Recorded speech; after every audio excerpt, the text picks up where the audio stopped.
අද අපි බලමු සමචතුරස්‍රයක දැකිය හැකි සම්පූර්ණ සමචතුරස්‍ර ගන්න සෙවීම. ඔන්න බලමු මේ වගේ සමචතුරස්‍රයක අපි කොහොමද මේ සමචතුරස්‍ර ගන්න සොයන්නේ කියලා.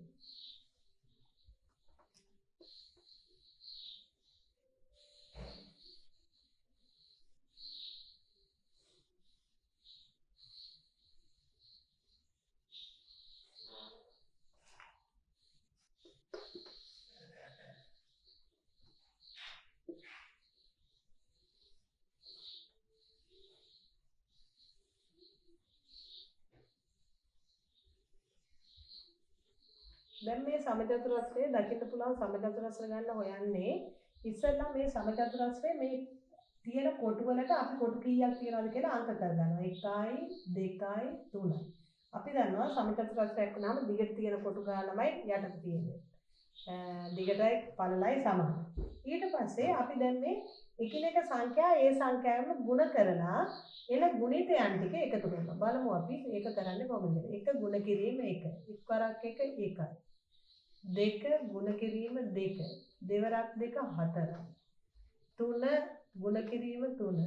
තුන්වරක් 3 9. දැන් මේ සංඛ්‍යා ඔක්කොගෙම අපි එකතුව බලනවා. මෙතන එකතුව 14. එහෙනම් මේ සමචතුරස්‍රය අපිට දකින්න පුළුවන් සම්පූර්ණ සමචතුරස්‍ර ගන්න 14. හරි.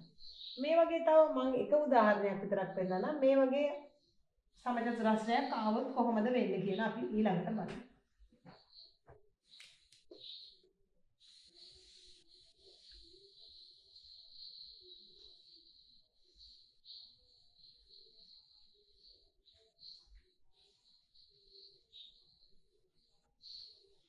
මම මේකෙත් ඉස්සෙල්ලා මේ හරහට තියෙන කොටු ටිකට අංක දාගන්න 1 2 3 4 5.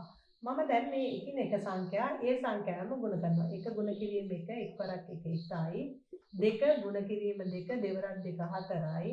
3 ගුණ කිරීම 3 තුන්වරක් 3 9යි. 4 ගුණ කිරීම 4 හතරවරක් 4 16යි. 5 ගුණ කිරීම 5 පස්වරක් 5 25යි. මේ සංඛ්‍යා ඔක්කොගෙම එකතුව 25න් 5 දැම්ම දෙකක් ඉතුරුයි 55යි. එහෙනම් මේ කොටු 5ක් තියෙනවා. සමචතුරස්‍රයක දකින්න පුළුවන් සම්පූර්ණ සමචතුරස්‍ර ගණන 55යි.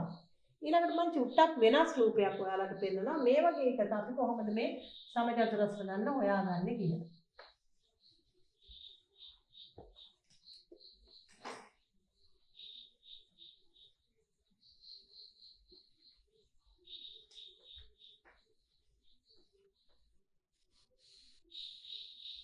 මේ වගේ රූපයක් ආවොත් අපි දන්නවා මේක මේ වගේ කොටස් මේ 1 2.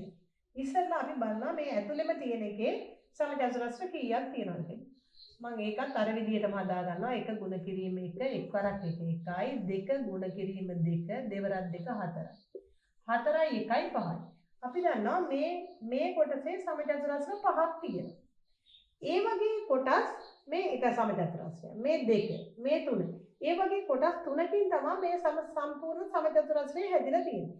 එහෙනම් මේකෙන් සමචතුරස්‍ර 5ක් පේනවා. මේකෙනුත් සමචතුරස්‍ර 5ක් අපිට පේනවා.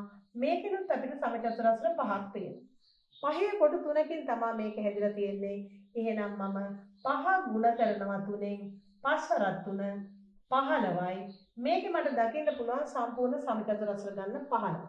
මේක තව කොටු මෙහෙම 4ක් 5ක් 6ක් ඒ විදිහට ආවොත් ඒ එකක එන සමචතුරස්‍ර ගාන ඒ තියෙන කොටු ගානෙන් ගුණ කරලා අපි සමචතුරස්‍ර ගාන හොයා ගන්නවා.